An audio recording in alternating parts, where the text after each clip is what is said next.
Hey everyone, welcome to the Biobring. I hope you are doing great. हमने last video lecture में permanent tissue का simple permanent tissue वाला part cover किया था और इसमें हम कवर करेंगे परमानेंट टिश्यू का कॉम्प्लेक्स परमानेंट टिश्यू वाला पार्ट। अब दूसरे टाइप, एक हमने मेरिस्टेमेटिक सेल से पढ़ा। मेरिस्टेमेटिक सेल्स परमानेंट टिश्यू का फॉर्मेशन करती है। परमानेंट टिश्यू भी दो टाइप ऑफ सेल्स का फॉर्मेशन करती है, सिंपल और कॉम्प्लेक्स। सिंपल में हमने पढ़ा पैरेन्काइमा, कोलेनकाइमा और स्केलेनकाइमा। फिर दूसरा हम पढ़ते हैं complex permanent tissue. Complex permanent tissue में हम पढ़ते हैं, इसमें हम पढ़ते हैं made up of structurally different cells. मैंने बताया था कि इस 2 से 3 टाइप ऑफ सेल्स मिलके आपस में उन्होंने किसका फॉर्मेशन किया, कॉम्प्लेक्स परमानेंट टिश्यू का। हेट्रोजीनस, अब क्योंकि ये डिफरेंट है, मान लीजिए यहाँ पे ए टाइप की सेल्स हैं, कुछ बी टाइप की सेल्स हैं, कुछ सी टाइप के सेल्स हैं, कुछ डी टाइप के सेल्स हैं। तो ये कैसी हैं, हेट्रोजीनस हैं, यानी सबकी सब सारी सेल्स कैसी हैं, डिफरेंट सेल्स हैं। तो ये कैसी होंगी, हेट्रोजीनस मास ऑफ सेल्स होंगी। ये कैसा है, हेट्रोजीनस मास ऑफ सेल्स है। ऑल दीज सेल्स कोऑर्डिनेट, अब ये सारी सेल्स मिलकर कोऑर्डिनेट करेंगी आपस में और ये एक सेम फंक्शन डिसाइड करेंगे। क्या करेंगे, एक सेम फंक्शन डिसाइड करेंगे, एक सेम फंक्शन परफॉर्म करेंगे। कोऑर्डिनेट टू परफॉर्म एक कॉमन फंक्शन, भले ये ए टाइप, बी टाइप और सी टाइप से मिलकर बनी हो, लेकिन ये क्या करेंगी, कोऑर्डिनेट करेंगी आपस में कि चलो भाई एक ही टाइप का फंक्शन परफॉर्म करते हैं, अलग अलग रहने से क्या फ़ायदा होगा। तो ये क्या करेंगे, सेम टाइप का फंक्शन परफॉर्म करेंगे। These are 2 types. अब ये इसमें हम पढ़ेंगे जाइलम और फ्लोएम के बारे में। ओके, तो अगर हम जाइलम की बात करें, ये प्लांट वेस्कुलर टिश्यू, ये क्या है, प्लांट का वेस्कुलर टिश्यू है। That convey water, dissolve mineral from roots to rest of plant and provide physical support. Roots, अगर हम सॉइल की बात करें तो जब कोई भी प्लांट सॉइल में जब प्रेजेंट होता है तो वो अपने सर्वाइवल के लिए, अपनी ग्रोथ के लिए जाइलम के थ्रू रूट से मिनरल्स, डिजॉल्व मिनरल्स और वाटर को अब्जॉर्ब करता है और पूरी प्लांट बॉडी में सप्लाई करता है, ताकि बाकी के प्लांट बॉडी जो ग्रोइंग पार्ट है, अब क्योंकि हम कॉन्टिन्यूसली पढ़ रहे हैं कि मेरिस्टेमेटिक सेल्स कॉन्टिन्यूसली डिवाइड कर रही, तो कॉन्टिन्यूसली डिवाइड कर रही थी तो वो कैसी थी, मेटाबॉलिकली एक्टिव थी। तो मेटाबॉलिकली एक्टिव है, दैट्स मीन उनको एनर्जी की रिक्वायरमेंट है, और वो एनर्जी की रिक्वायरमेंट है तो उनको बहुत सारा फूड चाहिए, मिनरल्स चाहिए, वाटर्स चाहिए। तो वो सारा वाटर कहाँ से आएगा और वाटर और मिनरल्स कहाँ से आएगा, जाइलम से आएगा। तो अगर हम बात करें जाइलम टिश्यू की, तो ये composed of 4 type of cells. अब ये जाइलम टिश्यू, अभी हम किसके अंडर पढ़ रहे हैं, कॉम्प्लेक्स परमानेंट टिश्यू के अंदर पढ़ रहे हैं। कॉम्प्लेक्स परमानेंट टिश्यू के अंदर हमने क्या क्या पढ़ना है, जाइलम और फ्लोएम। जाइलम में भी अब हम पढ़ेंगे क्या, 4 टाइप ऑफ सेल्स। एक तो बोलते हैं ट्रैकेट्स, दूसरा होगा वेसल्स और थर्ड होगा जाइलम पैरेन्काइमा और फोर्थ होगा जाइलम फाइबर्स। अभी हमने पढ़ा जाइलम फाइबर्स किसका बना हुआ था, स्केलेनकाइमा में पढ़ा हमने। फाइबर, 2 टाइप ऑफ स्केलेनकाइमा सेल्स पढ़ी थी हमने, फाइबर पढ़ी और स्केलेट्स पढ़ी। और जो फाइबर्स थी, स्केलेनकाइमा फाइबर्स थी, वो किसका फॉर्मेशन कर रही थी, जाइलम फाइबर का। और ये क्या प्रोवाइड कर रही थी, स्ट्रेंथ, मैकेनिकल स्ट्रेंथ प्रोवाइड कर रही थी। ठीक, आप देखो, थोड़ी देर पहले हमने पढ़ा group of different type of cells, A type और बी टाइप, सी टाइप और डी टाइप। आप देख लो, A type, B type, C type और D type, 4 different type of cells हैं। अब ये क्या करेंगी, कंबाइंड होके सेम फंक्शन परफॉर्म करेंगी। आप देख लो, tracheids, vessels, xylem parenchyma, xylem fiber मिलकर किसका फॉर्मेशन कर रही हैं, कंप्लीट जाइलम का फॉर्मेशन कर रही हैं। और ये कंप्लीट जाइलम किसका काम करेगा, वाटर सप्लाई और स्ट्रेंथ प्रोवाइड करेगा, किसको, प्लांट को। सारी सेल्स कोऑर्डिनेट हो गई और उन्होंने कहा अब हम एक सेम फंक्शन परफॉर्म करते हैं वाटर सप्लाई करने का। हम भले ही नेचर में डिफरेंट हैं, लेकिन हम काम एक साथ करेंगे। अब ट्रैकिट्स, वेसल और जाइलम पैरेन्काइमा और जाइलम फाइबर को 1 बाय 1 पढ़ेंगे। ओके, तो सबसे पहले बात करते हैं जाइलम ट्रैकिट्स की। तो जाइलम ट्रैकिट्स ये कैसा है, एक सिंगल सेल है। ये कैसा है, एक सिंगल सेल है। इलोंगेटेड है, ऑब्वियसली सी बात है, इलोंगेटेड है क्योंकि लॉन्ग है बहुत। डेड है, डेड है। विद टेपरिंग एंड, इसके एंड्स कैसे हैं, टेपरिंग है, यानी बहुत ही एंड पे जाके नैरो हो जाते हैं, टेपर्ड हो जाते हैं, टेपरिंग एंड है। एंड नैरो ल्यूमन, जो इनके अंदर का ल्यूमन है, ऑब्वियसली बात है इनके एंड्स क्या हो रहे हैं, टेपर्ड हो रहे हैं, तो जो ल्यूमन होगा कहीं ना कहीं वो कैसा हो जाएगा, नैरो हो जाएगा। Thick cell wall, cell wall कैसी है, थिक है। विद लिग्निफाइड, यानी जो सेल वॉल है लिग्निन से बनी हुई है, इसीलिए वो कैसी है, लिग्निन ट्यूबलर, ट्यूब लाइक का स्ट्रक्चर है, लॉन्गिट इलोंगेटेड है, तो कहीं ना कहीं वो ट्यूब लाइक एक पाइप लाइक स्ट्रक्चर बना लेगा। और जो बाहर की जो सेल वॉल है वो किसकी होगी, लिग्निन की होगी। विद पिट्स, और यहाँ पे छोटे छोटे पिट्स बनेंगे, क्या होंगे, छोटे छोटे पिट्स बनेंगे, यानी ये छोटे छोटे होल्स बने हुए हैं। Made up of single cell, एक ही सिंगल सेल है। Function water conduction in pteridophytes and gymnosperm, अब ये क्या करेगी, वाटर कंडक्शन करेगी, यहाँ से वहाँ वाटर को कंडक्ट करेगी, कंडक्शन करेगी किसमें, टेरिडोफाइट और जिम्नोस्पर्म में। फिर हम दूसरा बात करते हैं जाइलम वेसल, जाइलम वेसल और जाइलम ट्रैकेट्स दोनों ही वाटर कंडक्शन का काम करेंगे। ठीक, ये कैसी होगी, long dead thick wall, long dead, और इसकी जो सेल वॉल होगी वो कैसी होगी, थिक होगी, लिग्निफाइड ये भी होगी, lignified tubular cells, tube like structure है, लॉन्ग है, डेड है, थिक सेल वॉल है, present in xylem of angiosperm, ये किसमें प्रेजेंट होगी, एंजियोस्पर्म में। Tube like structure, tube like structure with broad end, इसके एंड्स कैसे हैं, ब्रॉड हैं, जबकि ट्रैकेट्स के केस में कैसे थे, वो नैरो थे, और वेसल्स के केस में ये कैसे हैं, ब्रॉड हैं। एब्सेंट इन टेरिडोफाइटा, वो टेरिडोफाइटा में प्रेजेंट था, ये टेरिडोफाइटा में एब्सेंट है, और जिम्नोस्पर्म में भी एब्सेंट है। Both tracheids and vessels help in vertical transport of water, ये क्या करते हैं, वर्टिकल ट्रांसपोर्ट ऑफ वाटर करते हैं, एंड मिनरल्स। अब थर्ड की बात करते हैं, थर्ड टाइप है जाइलम का पैरेन्काइमा। तो अच्छा, हमने जब पैरेन्काइमा की हम स्टडी कर रहे थे, अब वही पैरेन्काइमा सेल्स हैं, देखो यहाँ पे जाइलम का फॉर्मेशन कर रही हैं। अब हमने पढ़ा था जाइलम में पैरेन्काइमा के पास क्या प्रेजेंट था, क्लोरोप्लास्ट प्रेजेंट था, क्या प्रेजेंट था, क्लोरोप्लास्ट प्रेजेंट था। तो क्लोरोप्लास्ट प्रेजेंट है तो क्या करेगा, फोटोसिंथेसिस करेगा, फोटोसिंथेसिस होगा तो क्या होगा, फूड का फॉर्मेशन होगा। लिविंग है, cells with cellulose cell wall, इसकी सेल वॉल किसकी बनी होगी, अब ये जो ये सेल है, इस सेल की अगर मैं सेल वॉल की बात करूं तो ये भी किसकी बनी होगी, सेलुलोज की। अभी तक हमने जिसका भी पढ़ा सब में सेलुलोज था।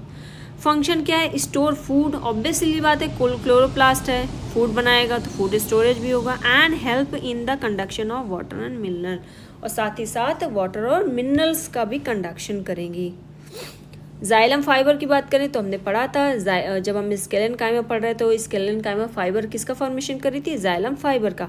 कंसिस्ट ऑफ डेड सेल्स, स्केलेनकाइमा हमारी कैसी थी, डेड थी, कैसी थी, स्केलेनकाइमा हमारी डेड थी, और पैरेन्काइमा हमारी कैसी थी, लिविंग थी।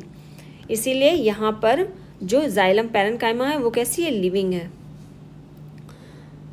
With thick cell wall elongated होगी, dead sclerenchymatous with highly lignified cell wall with narrow lumen, इसके भी जो ल्यूमन है वो कैसा है, नैरो है, बहुत कम जगह है, नैरो है, क्योंकि सेल ही कैसी है, लॉन्ग है, बहुत ज़्यादा इलोंगेटेड है। फंक्शन क्या है, प्रोवाइड मैकेनिकल स्ट्रेंथ या मैकेनिकल सपोर्ट, क्योंकि जहाँ जहाँ पर भी हम पढ़ते हैं स्केलेनकाइमा सेल्स प्रेजेंट है, स्केलेनकाइमा सेल्स क्या करती हैं, मैकेनिकल सपोर्ट या स्ट्रेंथ प्रोवाइड करती हैं, और यहाँ पे जाइलम को भी ये क्या करेंगी, मैकेनिकल सपोर्ट प्रोवाइड कराएंगी। Okay, secondary xylem is called wood. अब बात करते हैं फ्लोएम की। ठीक, अभी तक हमने किसकी बात करी, अभी तक हमने बात करी जाइलम की, अब हम बात करते हैं फ्लोएम की।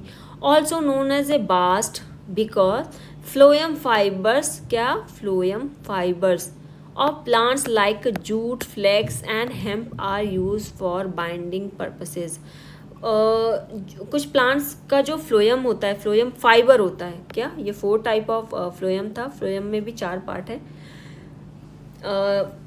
तो फ्लोएम का जो ये एक पार्ट है फ्लोएम फाइबर, ये जो फ्लोएम फाइबर है स्केलेनकाइमा से बने हुए थे। कोकोनट में भी हमने पढ़ा था कि कोकोनट में भी जो स्केलेनकाइमेटस वाला पार्ट था वो किससे बना हुआ था, स्केलेनकाइमा से बना हुआ था। ये हस्क वाला पार्ट किससे बना हुआ था, स्केलेनकाइमेटस से बना हुआ था, और जिसकी वजह से वो बहुत ही हार्ड और स्टिफ पार्ट होता है। अब यहाँ पे भी फ्लोएम फाइबर्स में भी क्या है, जो फ्लोएम फाइबर्स हैं उसमें फ्लैक्स प्लांट हो गया, हेम्प हो गया, जूट हो गया, रैमी हो गया, फ्लैक्स हो गया, हेम्प हो गया, जूट हो गया, रैमी। ये देखो फ्लैक्स पार्ट से ये फ्लैक्स फाइबर बनाए गए, हेम्प प्लांट से हेम्प फाइबर्स निकले, जूट प्लांट से जूट फाइबर निकला, रैमी से रैमी फाइबर्स मिलता है। जैसे कि जूट के बैग, हैंड बैग हो गए, रस्सियाँ हो गई,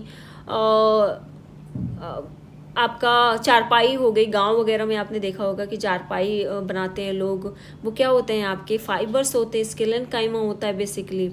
हैंड बैग हो गए जूट्स के, वो सब किससे बना होता है, फ्लोएम फाइबर से। Use of phloem fibre, mature phloem fibre, क्योंकि ये स्केलन काइमा सेल से बना है, हार्ड स्टिफ है, मैकेनिकल स्ट्रेंथ भी बहुत आसानी से टूटेगा भी नहीं, इसीलिए इसको जूट के बैग और क्या बोलते हैं, टेक्सटाइल इंडस्ट्री में इसका इसीलिए बहुत ज़्यादा यूज़ होता है। Textile industry for fabric production, यानी बहुत तरह के फैब्रिक प्रोडक्शन में भी ये काम आता है। In manufacturing of towel, clothes and bags, अब देखो यहाँ पे टॉवेल भी बन रही है किससे, स्केलन काइमा से। और यहाँ पे फ्लोएम फाइबर कहाँ कहाँ पे यूज़ हो रहा है, टॉवेल, क्लोथ्स, हैंड बैग्स, रस्सियाँ, चारपाई, सभी चीज़ों में। फिर हम बात करते हैं फ्लोएम की। Consist of 4 different type of cells, sieve tube, companion cells, phloem parenchyma, phloem fibre. Phloem fibre अभी हमने पढ़ा, देखा हमने। अभी हम फ्लोएम पैरेन्काइमा से भी अवेयर हैं कि यहाँ पे क्लोरोप्लास्ट है, फूड का फॉर्मेशन या फूड स्टोरेज भी करेगा। कंपेनियन सेल्स, इसको नर्सिंग सेल्स भी बोलते हैं, एक तरह की कंपेनियनशिप प्रोवाइड करती है, सीव एलिमेंट। ओके, अब देख लो ये 4 डिफरेंट टाइप ऑफ सेल्स हैं, ये कंबाइनली मिलकर किसका फॉर्मेशन करेंगी, एक फ्लोएम टिश्यू का फॉर्मेशन करेंगे। ये आपका सीव ट्यूब है। सीव ट्यूब ये ट्यूब लाइक स्ट्रक्चर है, ये कैसा है, ट्यूब लाइक स्ट्रक्चर। ये आपका फ्लोएम है, फ्लोएम में ये ट्यूब लाइक स्ट्रक्चर जहाँ जहाँ पे प्रेजेंट होते हैं उनको बोलते हैं सीव ट्यूब। क्या बोलते हैं, सीव ट्यूब। अब इन सीव ट्यूब के बीच में प्लेट्स लाइक छोटे छोटे स्ट्रक्चर्स यानी pore like, filter like structure present होते हैं। यानी 2 ट्यूब हैं, 2 ट्यूब के बीच में, यानी ये एक ट्यूब हो गई, ये एक ट्यूब हो गई, दोनों ट्यूब के बीच में एक फिल्टर लाइक स्ट्रक्चर प्रेजेंट है। यानी यहाँ से चीज़ यहाँ डाली जाए तो यहाँ से इस कॉर्नर में फिल्टर प्रेजेंट है और यहाँ से फिल्टर होके इधर निकल जाए, फिर यहाँ पे फिल्टर प्रेजेंट है। यानी बहुत सारे के मल्टीपल सीव ट्यूब मिलके बहुत बड़े से फ्लोएम का फॉर्मेशन करती हैं। और उन छोटे छोटे सीव प्लेट्स, सीव ट्यूब के बीच में छोटे छोटे सीव प्लेट्स का, सीव प्लेट या पोर भी उनको बोलते हैं, छोटे छोटे पोर्स भी प्रेजेंट हैं। और वो क्या करते हैं, फिल्ट्रेशन का काम करते हैं। यानी इस तरह से कुछ, ये एक सीव ट्यूब हो गया, ये दूसरा सीव ट्यूब हो गया, ये थर्ड सीव ट्यूब हो गया। ठीक, अब इनके बीच में छोटे छोटे ये पोर्स प्रेजेंट हैं, फिल्टर का काम करते हैं। इनको क्या बोलते हैं, सीव प्लेट या सीव पोर भी बोलते हैं। अब यहाँ से जो भी चीज़ जाएगी वो यहाँ से फिल्टर होगी, दूसरे सीव ट्यूब में जाएगी, फिर से सीव पोर से फिल्टर होगी, और तीसरे से फिर से फिल्टर होगी, फिर से जाएगी सीव ट्यूब में। इसी तरह से प्लांट बॉडी में यहाँ से वहाँ फूड का ट्रांसफ़र होता है। ठीक, फिर होती है कंपेनियन सेल, फिर पैरेन्काइमा और सीव ट्यूब और सीव एलिमेंट। अब देख लो सीव ट्यूब के बारे में। ट्यूबुलर यानी ट्यूब लाइक स्ट्रक्चर है, अभी हमने बात करी है कैसा है, ट्यूब लाइक है। विद सीव प्लेट्स, इनके बीच में छोटी छोटी ये क्या प्रेजेंट है, सीव प्लेट। ये देखो सीव प्लेट प्रेजेंट है, ये क्या है, filter like structure. At the end, और ये कैसी, इलोंगेटेड है। Living cell but nuclei absent, living है लेकिन इनके पास कोई भी न्यूक्लियस नहीं है। फंक्शन क्या है, responsible for conduction of food from leaves to other parts of plant. For example के लिए इस जगह पर एक लीव प्रेजेंट है, क्या प्रेजेंट है, एक लीव प्रेजेंट है। इसने फोटोसिंथेसिस से खाना बनाया, अब ये खाना यहाँ पे लीव्स पे बन गया, लेकिन प्लांट की बॉडी, प्लांट में सारे पार्ट्स फूड का फॉर्मेशन नहीं करते, फूड की सिंथेसिस नहीं करते। तो ऐसे में यहाँ पे प्रेजेंट जो लीव्स होंगे, यहाँ पे प्रेजेंट जो लीव्स में फूड होगा वो बाकी के प्लांट के पार्ट में जाएगा, यहाँ से थ्रू फ्लोएम के थ्रू। तो अब ये क्या करेगा, यहाँ से मूव होगा, यहाँ फूड आया, इन पोर्स के थ्रू यहाँ से पास होगा, फिर यहाँ से मूव करते करते फिर से इस फिल्टर के थ्रू पास होगा, फिर दूसरी जाएगा। और ये मान लीजिए कोई भी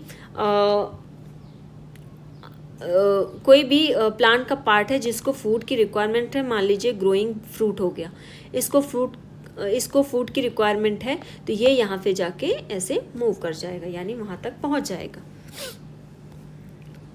फिर कंपेनियन सेल की बात करें, स्मॉल इलोंगेटेड सेल्स, ये कैसी छोटी सेल्स है, ये कंपेनियन सेल्स हैं।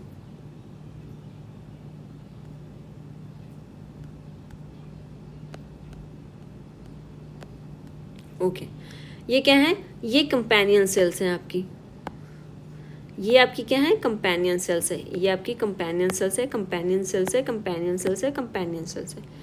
तो ये क्या है, कंपेनियन सेल्स है, पैरेन्काइमर सोर्स सेल्स। ओके, तो ये कोई पैरेन्काइमर सेल्स है, मान लीजिए ये कोई लीफ सेल है, इसने फूड का फॉर्मेशन किया, अभी यही हमने पढ़ा थोड़ी देर पहले। अब जो भी फूड का फॉर्मेशन होगा वो सबसे पहले कहाँ जाएगा, मूव करके जाएगा कंपेनियन सेल से। कंपेनियन सेल कुछ नहीं, एक कंपेनियनशिप का काम करते हैं बिटवीन सोर्स और बिटवीन सीव ट्यूब के बीच में, यानी इस सीव ट्यूब और किसी भी सोर्स के बीच में एक सेल होगी जिसको बोलते हैं companion cell. Living parenchymatous cells associated with sieve tube, और ये सीव ट्यूब से भी जुड़ी हुई है इधर, और साथ ही साथ किससे जुड़ी हुई है, किसी भी पैरेन्काइमेटिक सोर्स सेल से। मान लीजिए ये सोर्स सेल हो गई, लीफ हो गई। अब ये लीफ आपका खाना बनाएगी, फूड बनाएगी, और वो फूड सिंथेसिस होने के बाद जाएगा इस कंपेनियन सेल के पास। ये कंपेनियन सेल इस फूड को दे देंगे किसको, सीव ट्यूब को दे देंगी। अब ये सीव ट्यूब में पहुंचते ही फूड फिल्टर होगा कहाँ, इन सीव पोर्स के थ्रू। ये सीव पोर्स के थ्रू जहाँ पे भी फूड रिक्वायरमेंट होगी वहाँ पे फूड पहुँच जाएगा। थिन सेल वॉल थिन होगी, dense cytoplasm and prominent nucleus. कैसा होगा न्यूक्लियस, प्रोमिनेंट न्यूक्लियस होगा। फाउंड ओनली इन एंजियोस्पर्म, ठीक। अच्छा, जहाँ पर भी फूड की सिंथेसिस होती है प्लांट में, मान लीजिए लीफ में हो रही है, तो उसको हमेशा क्या बोलेंगे, सोर्स सेल। और जहाँ पे भी उस फूड की रिक्वायरमेंट है वहाँ से फूड ट्रैवल करता हुआ जहाँ पर पहुँचेगा, रिक्वायरमेंट पार्ट में पहुँचेगा, रिक्वायरमेंट ऑर्गन में पहुँचेगा। फॉर एग्जाम्पल के लिए रूट में पहुँच रहा है, क्योंकि रूट्स अपना खाना नहीं बना सकती, तो उस रूट को हम क्या बोलते हैं, सिंक सेल बोलते हैं। क्या बोलते हैं, सिंक सेल बोलते हैं, क्योंकि सोर्स से सिंक में जो फूड आ रहा है वो किसके थ्रू आ रहा है, जाइलम फ्लोएम के थ्रू आ रहा है। Okay, sieve tube and companion cells are called the sister cells, क्योंकि ये आपस में जुड़ी हुई होती हैं, इसीलिए इनको क्या बोलते हैं, sister cells. Phloem parenchyma. Okay, अब थर्ड टाइप की पढ़ते हैं, फ्लोएम पैरेन्काइमा। थिन होगी, पैरेन्काइमेटस होगी, लिविंग होगी, हेल्प, क्योंकि पैरेन्काइमा आपकी कैसी थी, लिविंग थी, तो ये भी कैसी होगी, लिविंग होगी। Help in storage of food, parenchyma उसके पास क्लोरोप्लास्ट होता है, तो वो कैसा है, फूड का फॉर्मेशन करेगा। तो फूड का फॉर्मेशन होगा तो फूड स्टोरेज भी होगा। और transportation of food absent in monocot, और ये मोनोकॉट में क्या होगी, आपकी एब्सेंट होगी। फ्लोएम फाइबर की बात करें तो ये कैसा होगा, थिक वॉल्ड होगा, इलोंगेटेड होगा, डेड होगा, क्योंकि स्केलेनकाइमा से बना है। तो अभी हम बहुत बार पढ़ चुके हैं इनकी जो स्केलेनकाइमा सेल्स होती हैं वो कैसी होती हैं, डेड होती हैं। विच प्रोवाइड मैकेनिकल सपोर्ट, और वो क्या करेंगी, मैकेनिकल सपोर्ट प्रोवाइड करेंगी। फंक्शन क्या होगा, ट्रांसपोर्टेशन ऑफ फूड, यहाँ से वहाँ फूड को पहुँचाना। बोथ डायरेक्शन, यानी आपको मान लीजिए ग्रोइंग लीफ है, अब वो अभी इतनी कैपेबल नहीं है कि वो खुद से फोटोसिंथेसिस करके खाना बना सके। अभी उसके छोटे छोटे लीव्स के बाकी के पार्ट्स डेवलप हो रहे हैं, अभी क्लोरोफिल पूरी तरह से मेच्योर होकर डेवलप नहीं हुआ कि वो अपना फूड का फॉर्मेशन या फूड की सिंथेसिस कर सके। तो इसीलिए जो ग्रोइंग पार्ट है प्लांट का, फॉर एग्जाम्पल कि लीफ है, फ्लावर है, फ्रूट है, तो वहाँ पे फूड जो होगा वो कहाँ से पहुँचेगा, लीफ से पहुंचेगा। और लीफ हमारी क्या है, सोर्स सेल हो गई। सबसे पहले सोर्स सेल यानी हमारी लीफ हो गई, फिर लीफ से खाना कहाँ जाएगा, कंपेनियन सेल में जाएगा, कंपेनियन सेल से सीव ट्यूब में जाएगा, सीव ट्यूब से फिल्टर होगा सीव पोर से, फिर से सीव ट्यूब में जाएगा। और मान लीजिए रूट पे जाना है तो रूट पे वो खाना वहाँ से पहुँच जाएगा, और अगर ऊपर जाना है तो ऊपर चला जाएगा, यानी बोथ डायरेक्शन में, ऊपर टॉप में जाना है या फिर रूट में जाना है, या शूट में जाना है या रूट में जाना है, यानी बोथ डायरेक्शन में जो फूड का क्या होगा, ट्रांसलोकेशन होगा, ट्रांसपोर्टेशन होगा, वो होगा, वही लिखा है। स्टोरेज ऑर्गन, कोई स्टोरेज ऑर्गन हो गया, मान लीजिए रूट्स हो गए, कुछ फूड को स्टोरेज करेंगे, फ्रूट के फॉर्म में फूड का स्टोरेज हो रहा है, तो वो सारा क्या हो गया, सिंक हो गया, यानी सोर्स टू सिंक या ग्रोइंग पार्ट हो गया। आई hope you found this video informative. Thank you for watching.